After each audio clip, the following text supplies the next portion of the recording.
Preparations are underway to celebrate the centennial anniversary of the opening of Manchester's Gill Stadium.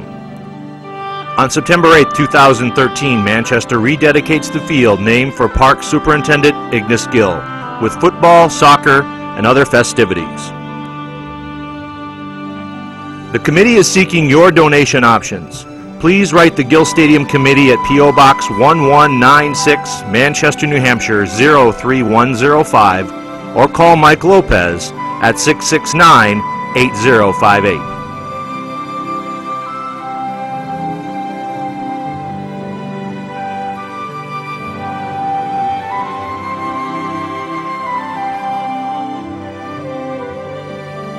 Hello everybody, welcome to Matt Connarton Unleashed, the television edition. It is July 24th, 2013. If you're watching us live, or if you're watching us later, thank you for joining us. And of course, we have with us Little Mel. Hi. Little Mel, of course, our marketing minion at IPMNation.com, and the host of No Boundaries, which is Monday nights at 10:30 p.m. Eastern on IPMNation.com. And so if you're watching us on Channel 23 in Manchester, don't come here looking for that show. That is only online. But and we have with us a guest, Mark Vogel, joining us all the way from Texas. Now, if you're a listener of the radio edition of this show, Saturday nights at 11, you may have heard my recent show with Mark. It was a couple of weeks ago. But we invited Mark to come on the TV edition. You can't actually see him, even though it's the TV edition. He's joining us by phone because he is very far away, all the way. And actually, we have a picture of Mark. If we can go ahead and put that up on the screen so y'all can see him. And as you can see, he is wearing a cowboy hat because he is from Texas. So now you all know what he looks like. Mark, I didn't even know what you looked like until you sent me that pic. Well, I actually used that picture for a campaign that I lost. Oh, no kidding. Yeah.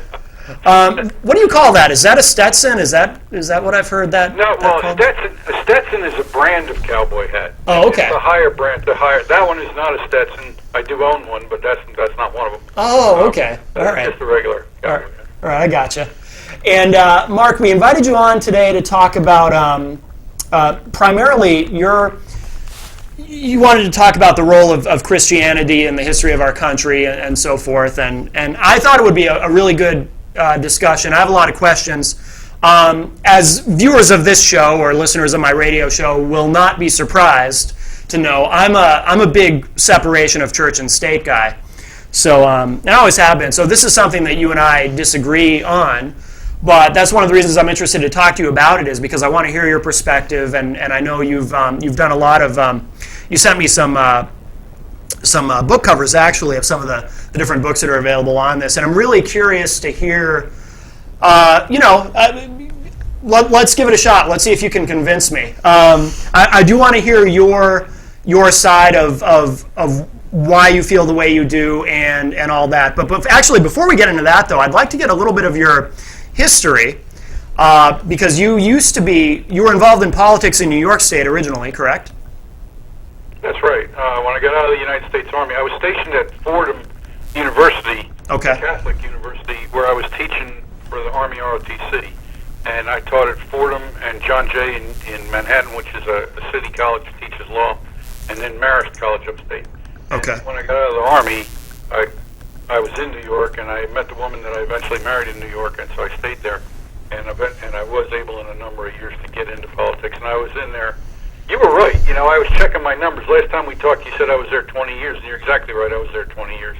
And about 15 of it was paid politics. Okay. I'm rarely correct with anything to do with math, so that's good. Well, you hit it right on the button. Excellent.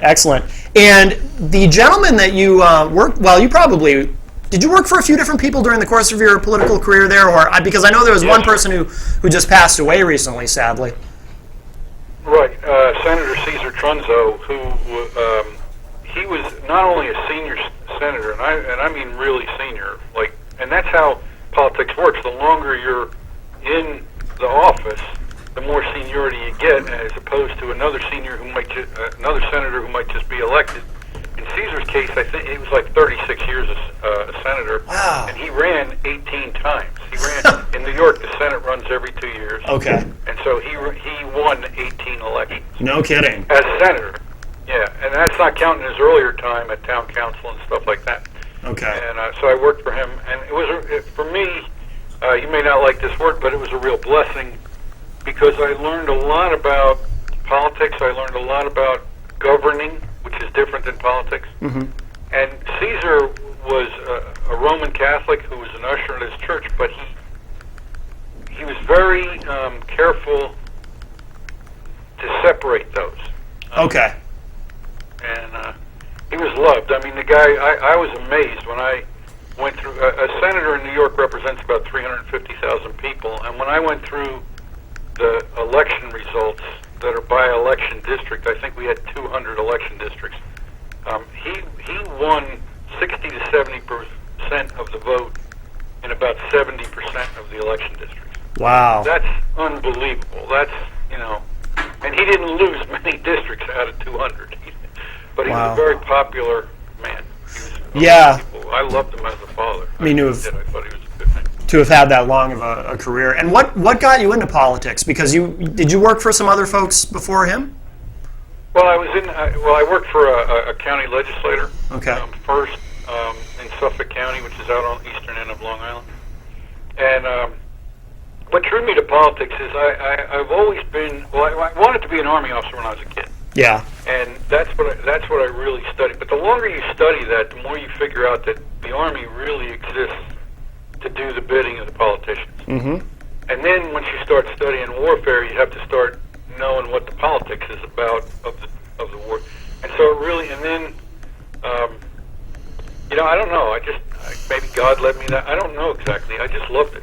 And I really don't like business. I was in business 5 years, and I don't know, making money isn't something that turns me on. It doesn't motivate me. Right. But ideas and talking to people and trying to fix things, that motivates me. Now, what was it that brought you to Texas? Because are you from there originally and then went to New York? Or? No. My wife is from Texas. She was born in Gunner, which is up around Sherman, which is close to Oklahoma. Okay. And so we came after we. What happened was the housing market took off on New York, and our house doubled in price in 10 years. Wow. And the other side of it was that I was literally chased out of the Republican Party in New York, because not by anybody particular, and not on purpose. They didn't mean to do it, but they told me that I couldn't pray at a Republican club meeting. Oh, I'm glad you mentioned that. That's fascinating because this didn't come up when I interviewed you before. Oh no, we didn't talk. Well, we weren't talking about Christianity and. Yeah. No, that's interesting. So okay, tell me more about that.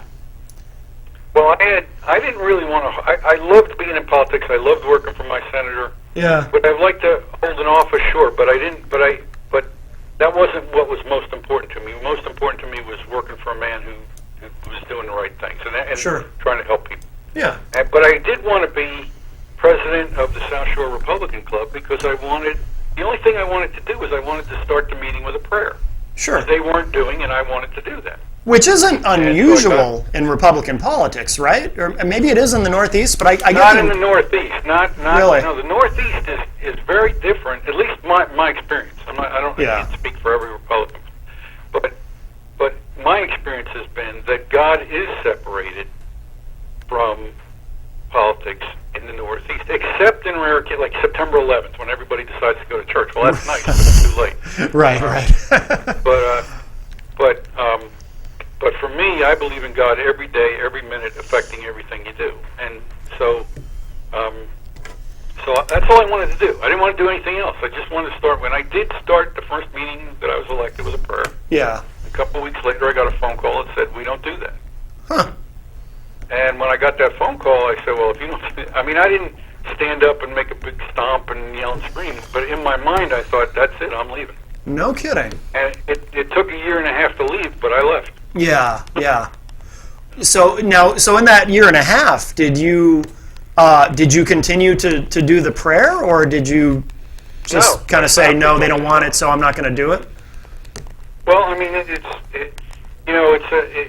in the Northeast, and particularly where I was, which was on Long Island. Yeah. politics was machine politics. Like you hear about Chicago all the time about how it's machine politics. Oh, I absolutely. got news for you. Long Island was machine politics. I mean, you're either fallen in the discipline of the army of the party, or you don't. And if you don't, you're probably not going to be around long. You know. Yeah. So, Well, I think that's true probably to some extent, to varying degrees everywhere. But I'm certain that. well, not in Texas. Really? Not in Texas. No kidding. The party doesn't. The party really doesn't mean anything in Texas.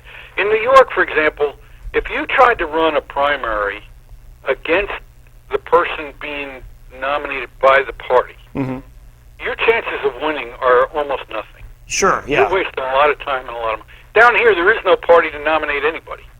So it's more or less it's much more grassroots here. And when I say grassroots, I'm talking about voters at the bottom. I'm not talking about mid-party level officials or something. No, that crap doesn't count at all down here. That's interesting. You know, I dig that. You look at David Dewhurst against Ted Cruz, and David Dewhurst was lieutenant governor of the state, had done a really good job. Yeah. Was well liked by all, the governor, Perry, and all those guys, but he's seen as an insider. Sure. And Ted Cruz comes out of nowhere, and Ted Cruz is backed by Sarah Palin, and Ted Cruz wins. Yeah, I remember when that went down and how surprised, because that obviously reverberated nationally. People were watching that with just a lot of surprise. Well, I think it's a combination of two things. It's a combination of Texans are independent folk. They don't like being grouped. Yeah. And the other thing is Sarah Palin. She is very effective as a communicator and very effective as he's not one of them. Yeah. So that combination, that's why you see those two, they're constantly commenting on each other in different places when they're not around each other. But would that have happened, would that scenario have happened prior to the wave of Tea Party influence in the Republican Party, do you think? In Texas, yeah. Really? Yeah, Interesting. Yeah. Texans are independent. They're just, that's, Is the, so if that's true of the Republican Party, is that, I don't know if you pay any attention to the other side, but do you know if that's true of the Democratic Party in Texas as well? Is that kind of a universal thing in Texas? I wouldn't know it, but I bet it. Yeah, yeah. Like you have that lady Sue Davis or whatever. I mean, Wendy Davis, yeah. This is not a machine state that I can tell. Yeah. Now the Democrats are probably more machine-like than the Republicans because there's probably more liberals and Democrats earning their money through the government than there are Republicans. Republicans down here aren't in the government. Yeah. Except temporarily in order to go in there and stop the Democrats from doing something. But whereas in New York, that's a profession. It's a business in New York. Sure. You could be a Republican in politics, and that's your life, and that's how you make your living, and that's, down here, that you won't make your living in politics because they don't pay enough to do it. Yeah. So, Do you and we'll get to the main topic in a minute, but do you miss New York at all? It doesn't sound like you do. I miss the beaches.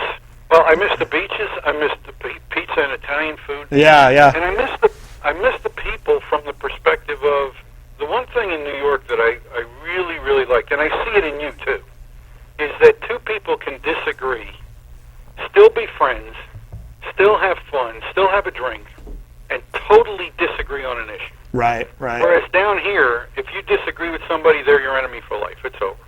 Yeah, I remember you telling me that on the phone the first time we talked, which is, yeah, that's interesting. Now you've been down, how long have you been in Texas now? It's been a while, 10 right? years.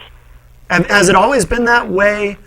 Well, for the 10 years I've been here. No kidding, yeah, yeah. Because it seems like, sometimes I wonder if it's just a matter of perception or if it's real, this polarization that seems to have happened throughout the country. And it sounds like it's even more polarized in some places than in others, because in Texas, obviously, if people are not going to be friends just because they disagree politically, then that's pretty polarized. But I wonder sometimes how much of that is perception and how much of that is real. It seems real to me. But well, I wouldn't say that. I won't go so far as to say you won't be friends. What I would say is you just won't talk about it. Oh, okay, all right. So it's not like somebody's gonna never talk to you again if you disagree, but you just kind of. Well, if you disagreed with them in public, they probably wouldn't. Gotcha. Okay. Whereas up in New York, I'm telling you, and I mean, you've said it, I'm very conservative. Yeah. And I had very liberal friends in politics, elected, and were aides and stuff like that. Sure. And we would be red-faced screaming at each other. And then go to the bar and have a drink. Yeah, Go yeah. on the dance floor and dance or whatever. I mean, it was Right. Well, different. you know what that reminds me of is, and sometimes with the polarization today, people will often reflect fondly on the days of Reagan and Tip O'Neill. You know, they would argue and fight, and obviously, you know, the two most powerful guys at a certain point in history, the two most powerful guys in Washington on opposite ends of the spectrum, and you know, and then afterwards they could have a drink afterward at the end of the day and be friends, and it wasn't anything personal. They both believed in God, and that's a big part of it. Oh, that's true. That's true. And they also there was also character in both, and both of those were strong character people. They had a lot behind them besides being in office. Yeah, And, yeah. And the other thing is they're like my boss Caesar. He never said this rule that I'm going to tell you, but Okay. but everybody that ever worked for him, because I wrote an article about him after he died, agreed with me that he always used his power to help and never to hurt. Yeah. Always. There was never, I can't think of an instance in 20 years I was around him that I saw him hurt anyone. No And when kidding. you're a leader of a party and you're constantly under pressure and there's constantly tough decisions and there's constantly enemies and stuff like that, but I never saw him use his power to hurt anyone. Yeah. And that's not true now, especially, no offense, but not with the guy in this office. They're hurting people every day. Are there before we move on too from your experience with in New York, for anyone who's curious to know more about the gentleman for whom you worked, are there any kind of resources? Have any books been written about him, or is there a website or anything? If someone No, there's not a book. I did write an article on him. I wrote a column called America Today, which is on Nolan Chart, and there's an article about him to an extent. Yeah. You could also do Wikipedia. He is in Wikipedia. Okay. In some respects, he was called a backbencher, and a backbencher is the guys who you think aren't doing anything and they're just moving along. That was because Caesar was not a publicity hound. He hated. He probably wouldn't have done this show. He wasn't somebody who really liked to talk in public and stuff like that. But he was a worker who got stuff done. That's what he did. Yeah, because I remember you telling me before too. He was very careful in terms of dealing with the media. Oh yeah. That's what made me very careful in dealing with you. You're a good guy. Right. When I don't know you, I don't know. I mean, he taught me a lot of things, and how to deal with the media was one of them. Right. Well, let's get to the main topic. So, like I said, I wanted to invite you on to talk about Christianity in America, and I'm not sure. I intentionally didn't ask too many questions ahead of time because I don't know to the extent that, I don't know what your position is on, for example, prayer in school or anything like that. I want to really kind of start from scratch with you on this and find out well, let me ask you this. Have you always felt this way? You grew up Catholic, correct? Yeah, but, kind of broken Catholic. My father died when I was real young, and he was the Catholic. My mom was a Protestant. Gotcha. But when Okay. they married, she had to promise to raise us Catholic. Oh, no kidding. So, yeah, in order to get married, the Catholic Church wouldn't have married him if they didn't do that. Okay. Okay. But I don't want to get into it too much. I wasn't like an evangelist or strongly driven to the religious faith to insert it into politics. No, I wasn't that way. Sure. What happened was after we moved down here to Texas, you see these advertisements on television, and there was this advertisement for a book called The Christian Life and Character of the Civil Institutions of the United States of America. Okay. Really lengthy title there. And I've actually on television. I just put that up on the screen too, so that the folks watching at home can see the book that you're referring to. If we can put that cover up. Great. Okay, so this book. Tell me about this book. I'm sorry. So I said something to my wife about, boy, I'd love to read that book, Well, my wife's the type, if I say something like that, and she ordered it, and we got it. And what happened is that book is 1,000 pages long. It was written and published. It was started in 1853, published in 1864 by a guy named Benjamin F. Morris. And what he was trying to do was trace the history of Christianity in the United States from the very beginning when Columbus landed through the creation of the Constitution. Okay. And so that 1,000 pages of book, that's what it does. And it provides an unbelievable amount of information on how the United States was originally settled, where did those people come from and who were they, and why did they come here, and how did that, and what was the mixture that created the different governments, and how do we get to a constitution? Mm-hmm. And when you read that book, and I haven't read all of it, but I've read large segments of it. Yeah, well, it's 1,000 pages. It's it's a lot to read. No, but you find out that first of all, people primarily, I'm talking about the average person, Mm-hmm. primarily came to America because of religious reasons, because they couldn't practice their faith in whatever country they were. Mm-hmm. If they were in Spain, or Spain was a Catholic country, so if you were a reformist, you weren't welcome there. Sure. If you were in England, it was Church of England. So if you were a Puritan, you weren't welcome there. And so the Puritans first went to Amsterdam, and then ended up on the Mayflower going to America. And it's interesting. Now, here's where the mixture starts to come in. Mm-hmm. Before the Puritans got off the Mayflower, they actually wrote the Mayflower Compact, which you probably heard of as a kid, taught in school, but you probably never read it, but you were Right. at least informed of it. Sure. Okay? Well, the Mayflower Compact sets up the government, and in that document is the word God, like 5 times or 10 times. Forget, I didn't count it, but Mm-hmm. God is there. You can't miss it. And most historians point to the Mayflower Compact as the original seed of the Constitution of the United States. So that was, just to clarify, so that was kind of the first, is that the first document that we know of? Well, Jamestown settled like 20 years before that. Okay. And so they probably had some kind of guiding document. But in Sure. Morris's case, he focuses a lot on the New England, probably because New England, the records probably still exist, weren't burned during the Civil War or whatever. Okay. So there's but for example, Virginia settled in 1607, and that's the Church of England, and then Plymouth is 1620. So that's the first two, and then it goes from there.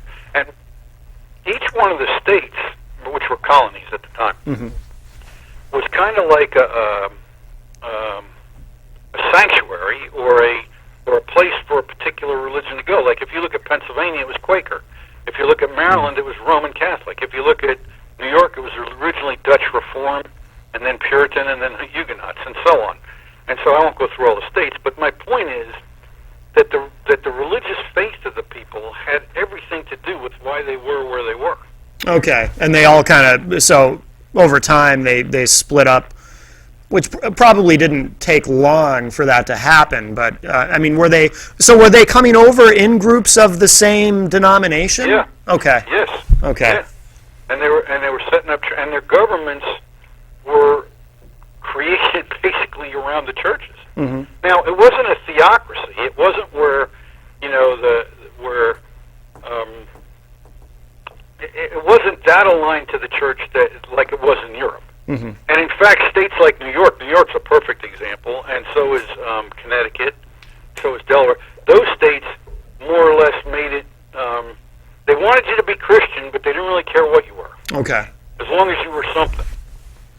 And there are actually, for example, and the religion is tied in more than that. It's tied into education, where the first property tax bill in America to build a public school basically said, we are taxing you to build a school to teach kids to read so they can read the Bible.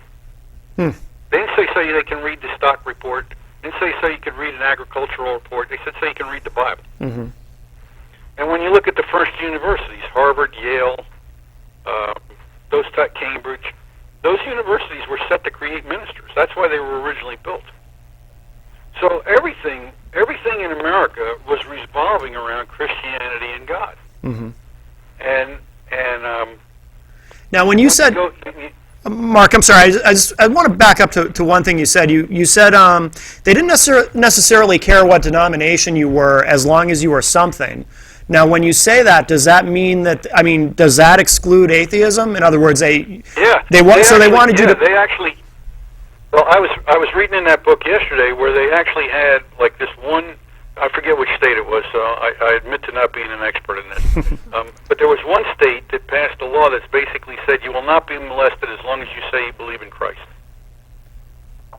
Because there was, I know that, I mean, you know much more about this than I do, but I do know that there were times, there were places where you could not, you couldn't serve in public office if you were an atheist. You had to. Right. You had to demonstrate what church you belonged to. When you'd swear on the Bible and take your oath, you know that was. No, before that. Literally. Just before that to run for really? office. Okay. Okay.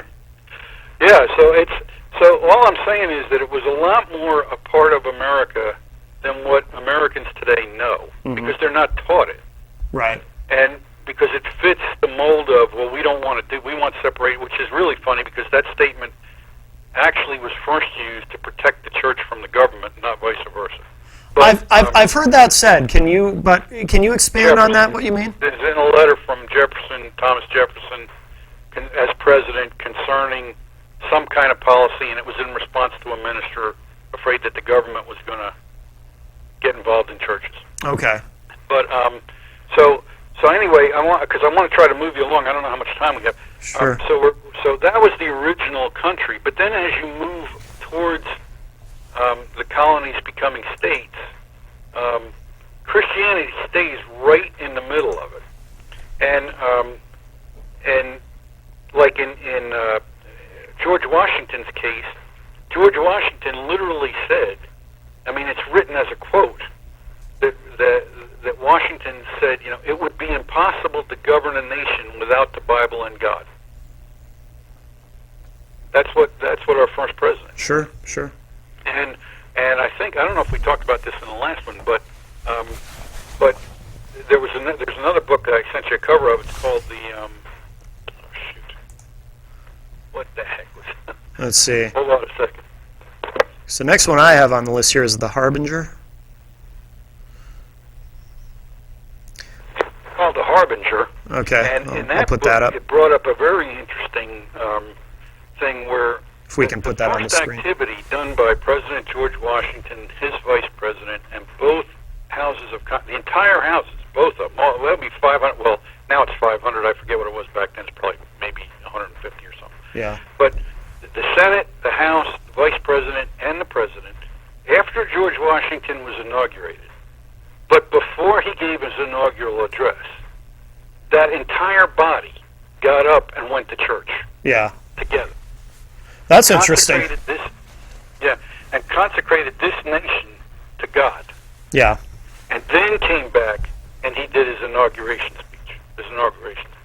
So my point is that even at the first of the country, God and church, not a particular church, but the larger term of the Christian church, was huge in our country. Everything that was like an assumed thing. It's like gravity. It's like, you know, it will be that way. Mm-hmm. And so that's you know, it was part of it. And so that's basically the beginnings of it and what I wanted to talk with you about. And then as I was doing my homework, because this was really a real kind thing of you to do, to invite me to talk about this, I wanted to find out where we were today. Mm-hmm. In other words, where is Christianity and politics? And I tried to talk to a lot of ministers, and they shy away from it. They really don't want to be.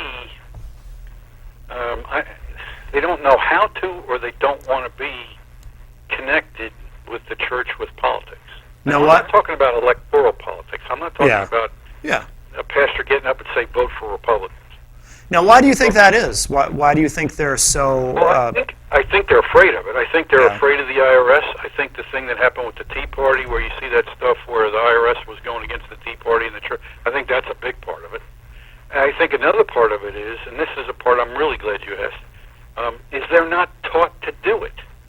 They don't know their own history of Christianity in America.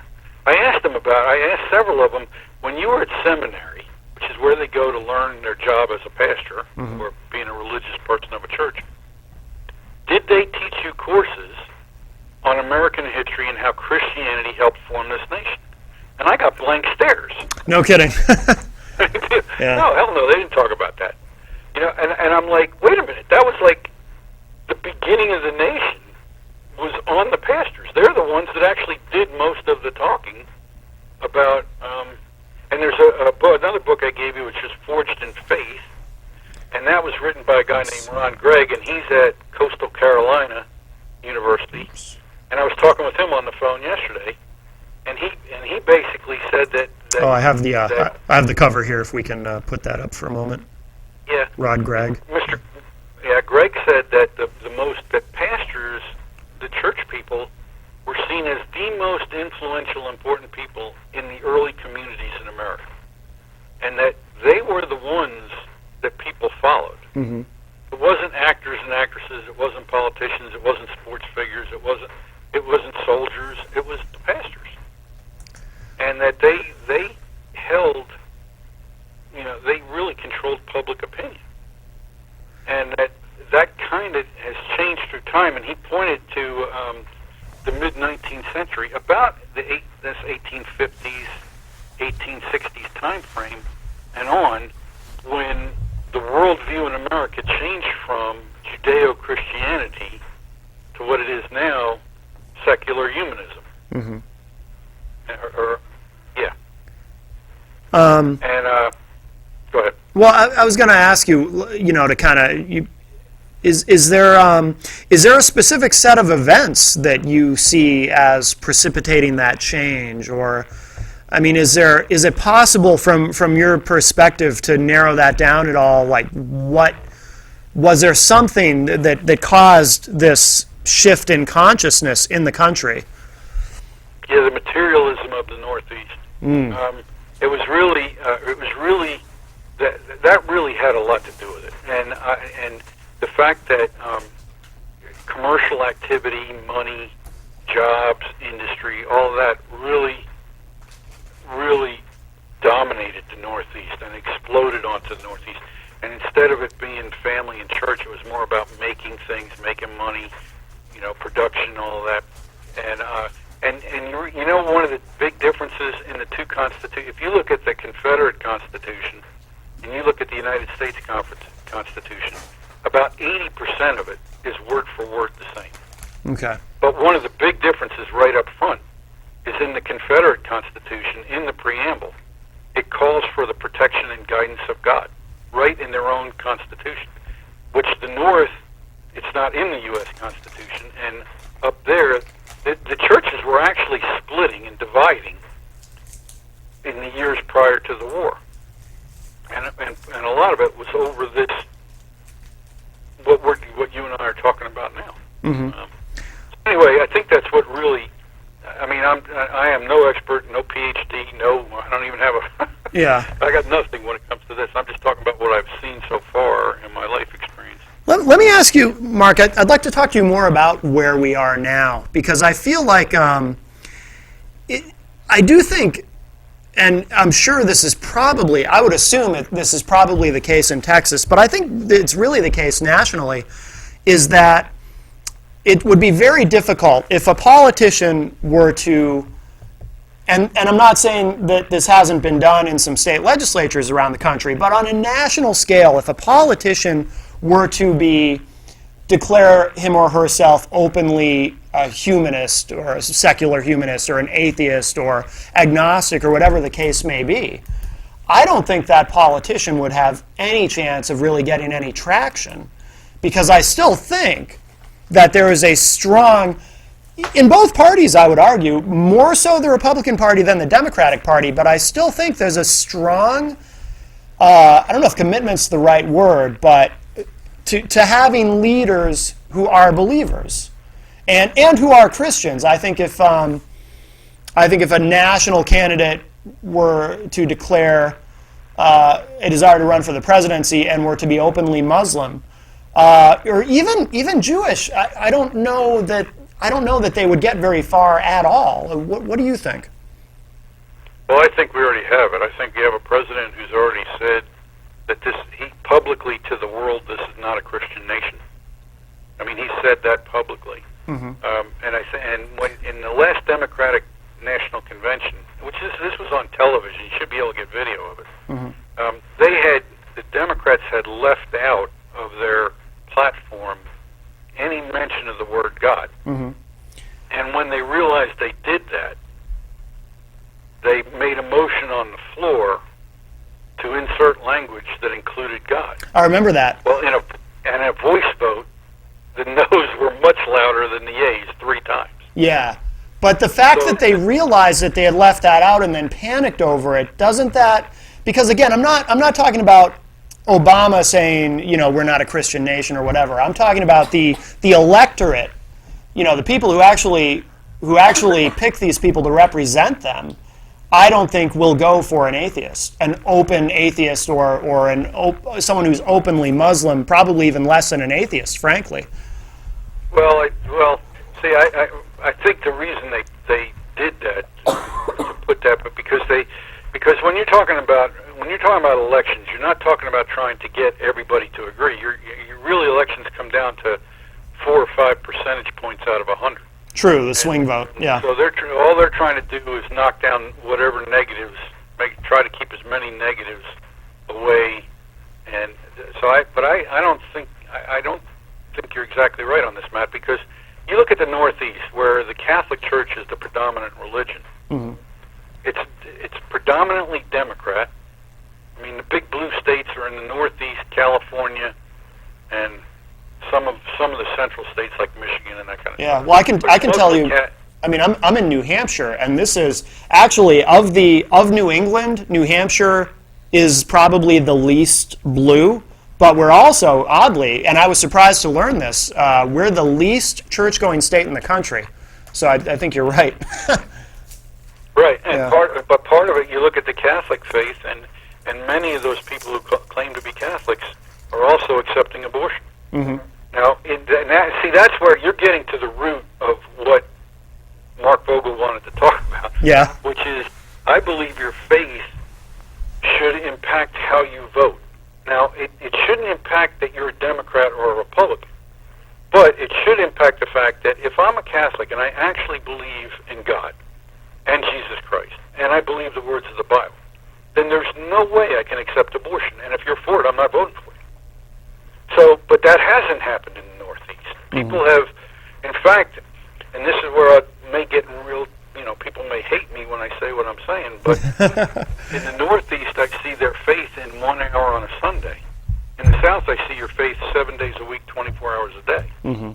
It's a much different orientation. It's a much different, and it's why the polarization you're talking about in this country is about that.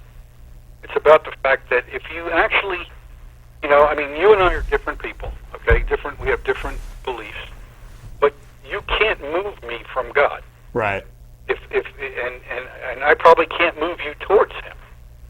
Now, there's no compromise there. How do you compromise that? I mean, and so the polarization is really coming down to that. And the sad thing in our nation, from my perspective, probably might be a good thing in your perspective, is that the faith in God and Christ is not having the impact at the ballot box that it should. Mm-hmm. Well, I should say for the record. Do you have that quote? Do you have that quote that I sent you that Alex de Tocqueville? Let's see. I do have. Let me find that quickly. I should say for the record, Mark, I'm not an atheist.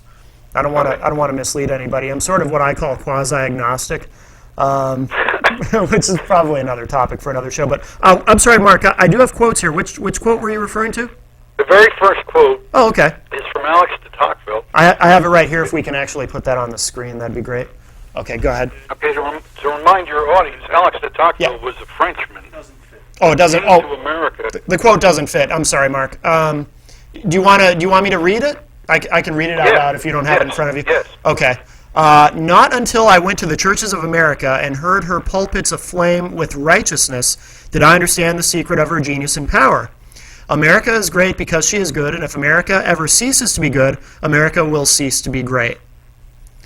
And that's Now, I don't that's know. a pretty strong statement from a fellow that came from France. Where remember they had a revolution too. They had a revolution not shortly after ours. Yeah. Okay, where they wanted to be like us. They wanted to be a nation where the people, the majority ruled and things like that. But that revolution went completely askew, and they ended up chopping people's heads off with the guillotine, and it ended up in an emperor with Napoleon and countless wars trying to conquer Europe and everything like that. And so he comes over here right after that with the only purpose coming to study how did this miracle of America survive? How come America works but France didn't? And Sure. we did the same things. And so he wrote a book called Democracy in America, published in 1835, and it's about 200 pages long, and it really describes America in its earliest stages. Yeah. And in a lot of ways. And that particular statement in the book just grabbed me like you couldn't believe it, because basically he was saying that it worked here because of God and Christianity. Mm-hmm. Now remember, in Europe, they actually had churches that ran governments. That connection between church and state was literal. Mm-hmm. Like you had the Church of England. The reason you had Yeah. the Church of England is because the Catholic Church wouldn't give Henry VIII a divorce. So he made his own church, and it was and the two of them were wrapped together, and Yeah.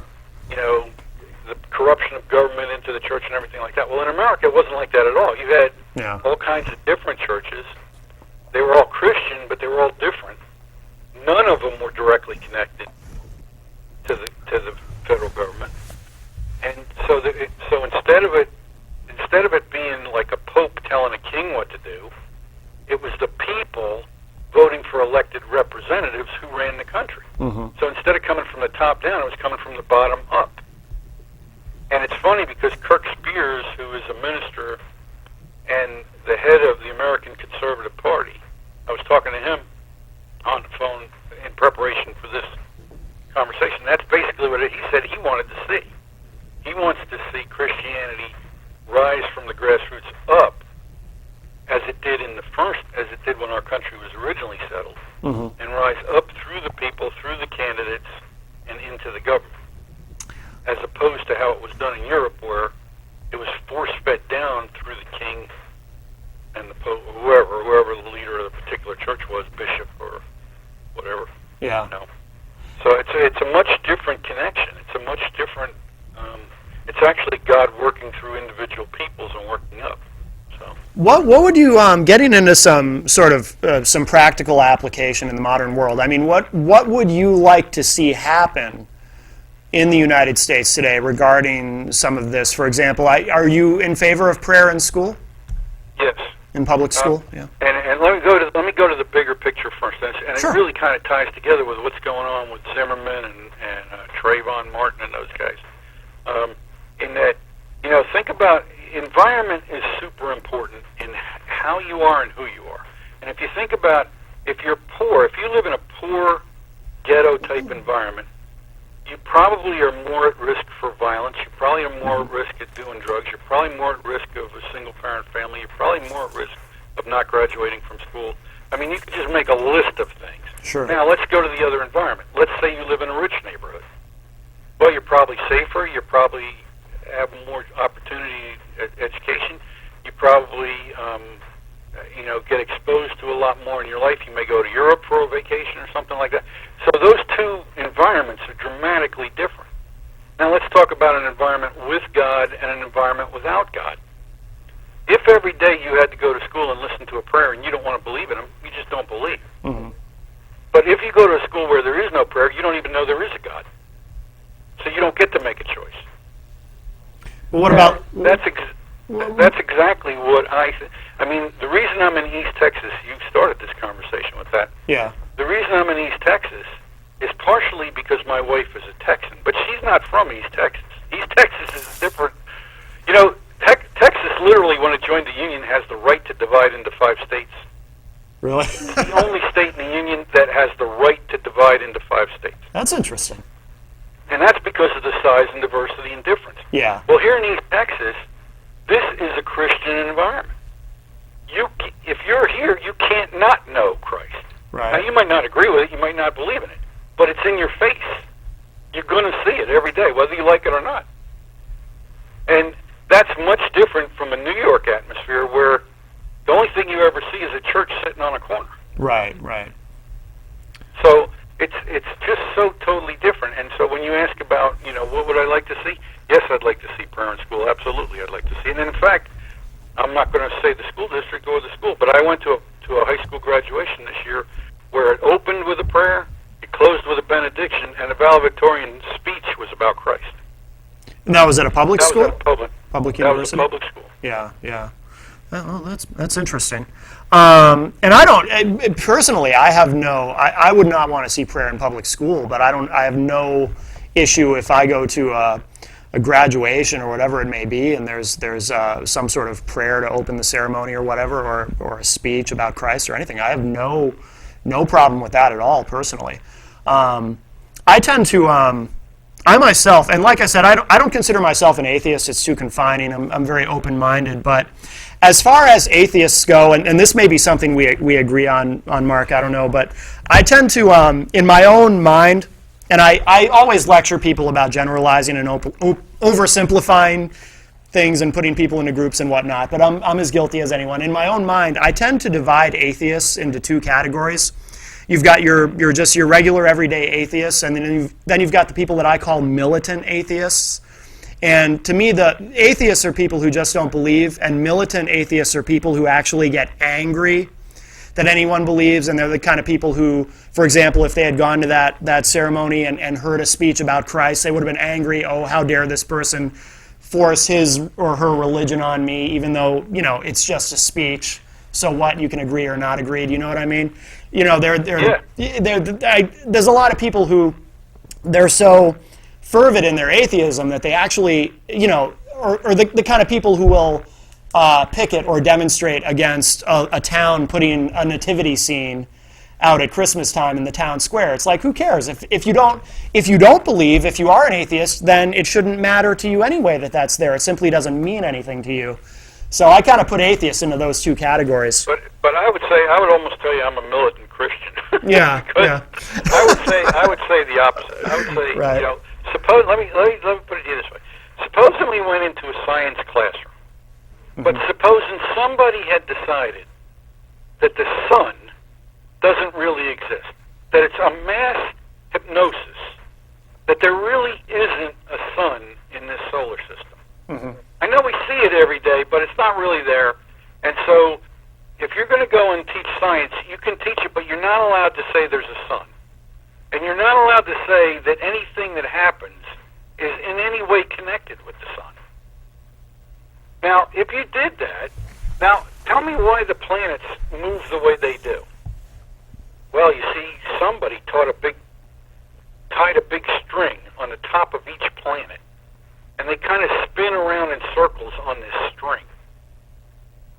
I mean, that's where you would be at, because how else are you going to explain it? Mm-hmm. Well, if you say we won't, in the classroom, in the public classroom, we won't talk about God. We won't talk about creationism. But if God exists, God is as powerful, is as central as the sun. And you're not even allowing it to be discussed. Well, but I would argue, though, that why would you bring that into, say, a science class? Science isn't about... Oh, great question. Let's go to abortion right there. Yeah. If God exists, and if God conceives every child at conception, then abortion which is science, you know, you couldn't. You're violating God's will at the point where you do that. Mm-hmm. So it absolutely. Or let's talk about creationism, where certain things. There are certain sciences now, certain steps in science. There's a movie called The Genesis Code, and that is a movie that uses today's science to prove Genesis. That's interesting. Now, you'd have to see it. You have to watch it. But if you've ever watched that movie with the dinosaurs, what was the famous movie with the dinosaurs? Jurassic Park? It was a great movie, you know, where the guy found the DNA and he was able to create the dinosaurs. Was that Jurassic Park? Yes, exactly. Yeah. Okay. Well, yeah. if you watch Jurassic Park, they have this scene where the scientists come into Jurassic Park. You take them into a theater, and you actually watch how they found the DNA and how they used DNA to create these dinosaurs in the modern times. Mm-hmm. Well, Genesis Code uses exactly that same approach, but with real science to show you how the world was created in 7 days. Oh, that's interesting. Now but you got to watch it. You have to watch it to see. I'm not going to go into it here. Yeah. But what I'm saying is that should be taught in science, and then you can make up your mind as a kid whether you believe it or not. Mm-hmm. But since it's all based on science, you know, I'll give you another one, Matt. They're actually, for your watchers and listeners, if you go to your Google and you Google NASA, NASA, NASA, the science place, dark matter and dark energy, just Google those words. Yeah. You will find a press conference that was held at NASA after the Hubble was launched, because Hubble discovered that the universe is expanding faster and not slower. Right.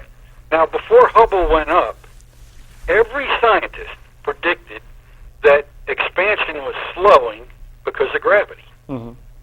But once Hubble went up, they found out that was wrong. That the universe is expanding at an accelerating rate, not at a slowing rate. They couldn't explain it. Right. So they created what they call dark matter and dark energy. And they say that dark matter and dark energy, which they can't define, they can't tell you what it is, they can't prove it exists, but they say it's 95% of the universe. Now, yeah.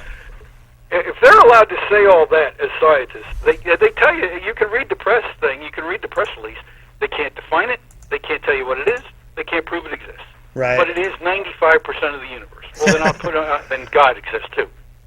I mean, the very same tests that you use to tell me that God doesn't exist are the very same tests that you don't use when you talk about dark matter and dark energy. Mm-hmm. Mark, we're just about out of time. I wish we could talk more. The hour goes very quickly. But before we go, please, you write I want you to plug your blog on Nolan Chart so that people know about where to find you and read you online. Sure, I really appreciate that. It's called America Today. Mm-hmm. Nolan Chart is a libertarian blog out of Washington, D.C., and it's really well organized because it provides all political views from the far left to the far right, everything in between. And you'll know when you come to the site, you'll see it and you'll know what you want to read. Sure. I'm on that site, and I'm blessed for now. I've been their most read writer for a little while now. That's fantastic. Because there's a lot of America Today. I've been to the site and there's a lot of stuff on there. So for you to be the most read, that's awesome. And we should mention too, for people looking for you, Vogel is VOGL, correct? Right, sir. Because Yes, it's very very easy to misspell that. So all right, we gotta run because we're about out of time. But Mark Vogel, thank you very much for joining us here today. This has been a lot of fun, and we disagree, but like I said at the outset, I really like talking to you, and I do enjoy getting different viewpoints, and I know the viewers and listeners do as well. So this has been really great, and you're our first guest on the television edition to be calling us all the way from Texas. So that's cool too. Thanks a lot, Matt. I really appreciate it. I appreciate the patience of your audience. And I just hope the dialogue keeps going. Absolutely. Great. Thanks, Mark. We'll talk to you again, I'm sure. Yes, sir. Okay. Bye-bye. Bye-bye. All right, so that was Mark Vogel from Texas. And you know, it was interesting. He really kind of lost me on the science stuff at the end, and using that to prove there's God. I don't agree with a lot of what Mark had to say, but I really like him. He's a good guy, and his blog is very well written at nolanchart.com, so check that out. We're out of time. Who'd you say have next week? Jen Coffey. Jen Coffey will be here next week on the television edition of Matt Connarton Unleashed. She's very involved in gun rights and pro-Second Amendment and all that, so I look forward to talking with her. I've met Jen a couple of times. She's been on Rock, Paper, Hand Grenades with Gary and I, so we'll talk to her next week. Don't forget the Saturday edition of Matt Connarton Unleashed, the live radio version, Saturday nights at 11 p.m. Eastern on IPMNation.com. And don't forget, of course, No Boundaries with Little Mel, currently the #1 show on IPMNation.com, Yay. Monday nights at 10:30 Eastern. Yes. And don't forget to come back at 4 p.m. I'll be with Norm on Norm and Friends, and of course at 6 p.m. on Rock, Paper, Hand Grenades with Gary. And I know we've got all kinds of cool guests coming up. And if you're watching us live in Manchester, Inside Story is up next, so we're going to go for now. Thank you all. Thanks again, Mark, for calling in, and I'll talk at you all later.